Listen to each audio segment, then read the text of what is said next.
This video is called How to Use the New York City Subway. We're starting in front of the Astor Place station, but we're actually going to start in Union Square Park. So if you have no idea how to use the New York City Subway, hopefully this video will help you navigate that labyrinthine system called the New York City Subway. Come on, let's go check it out. So as you enter the station, what you'll see is a signboard that tells you the 456 L, N, Q, R, and W, and an arrow pointing you in the direction you need to go to actually get to the train. We'll also notice there's an exit sign over there telling you where you'd be exiting actually from the station, like 14th Street and 4th Avenue. Another new thing that they've had in the last few years is a signboard that tells you when the trains are actually arriving. Now, in order to use this system, you have to buy yourself a Metro card. You can do it at this machine. And you start by walking over here and you'll see it says start, so click on start, whatever language you're going to use. I'm going to use English. Now you have your choice between a fast $9 Metro card, $1 PFI a Metro card, or a single ride valid for $20. I'm going to get a Metro card. And they ask you, you can refill your card if you have one previously, or you can get a new card. Let's try the new card. They always charge you $1 for a new card. You can get a regular Metro card or an unlimited ride. Let's take a look at what a regular Metro card looks like. So you have a few options to choose from in terms of what you can pay. You can pay $5.50, $10.50, $19, $26, $25, $39, or another amount. You get a bonus for the various prices you pay. And then you also have to add $1 fee to get the actual card. You can also say refill your card. It asks you to put your card in there, you put it in an amount, etc. Now unlimited ride's a little different. You can get a 7-day for $32, 30-day for $121, or an express 7-day $59.50. The 7-day card is really good if you decide to spend some time beyond 1 or 2 days in New York City and you're going to be doing a lot of traveling on the MTA. So in order to get a card, let's go through the whole process with a credit card. I'm going to click on Start. I'm going to use English, Metro card, Get New Card. I'm going to get a regular Metro card. Let's say you're here for a few days, maybe a $19 card. I'm going to credit card. It will ask me to dip my card down here. When I dip my card, and then I take it out, it will ask me to enter my zip code on this keypad right here. Now, come up for a second.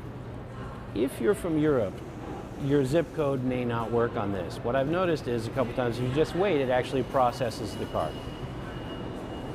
So now that I have the card, it's at a walking pace. Around that speed, it will come through. People go too fast. Oh, please swipe again. Too slow. Wrong direction. Missed the thing entirely. You want to be straight on there. All right, let's try it. So, and you look over here, it says, all right, go. Let's go.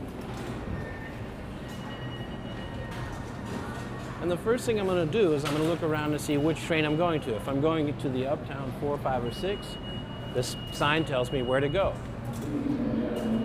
This sign tells me there's handicap access to the N, Q, R, and W platforms. It also tells me where the exit is and where the 15th Street and 16th Street Union Square exits with handicap access.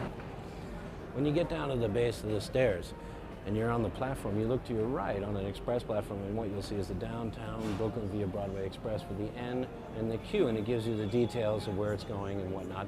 And then when I look over to my left for the local train, it tells you downtown Brooklyn via the R, W, and N. So you'll notice behind me there's a plan service change notice.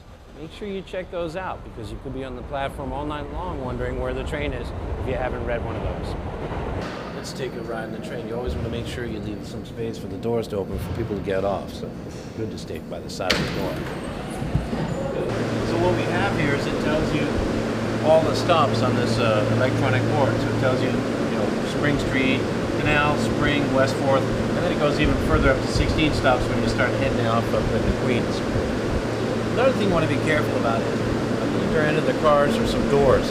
It's actually illegal now to walk between the cars, so you want to be careful. If you do that, you could end up with a ticket. So our next stop is Canal Street.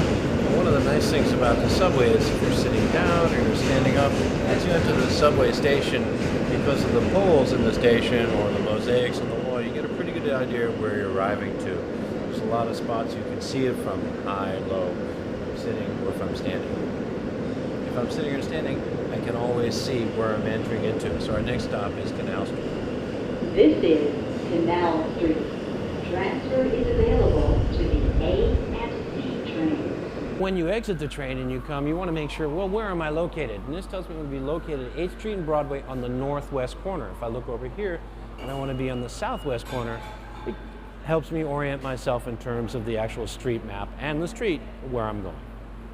Hey, thanks for watching the video on how to use the New York City subway. I hope you enjoyed it. I hope it's useful to you. Enjoy your trip in New York City.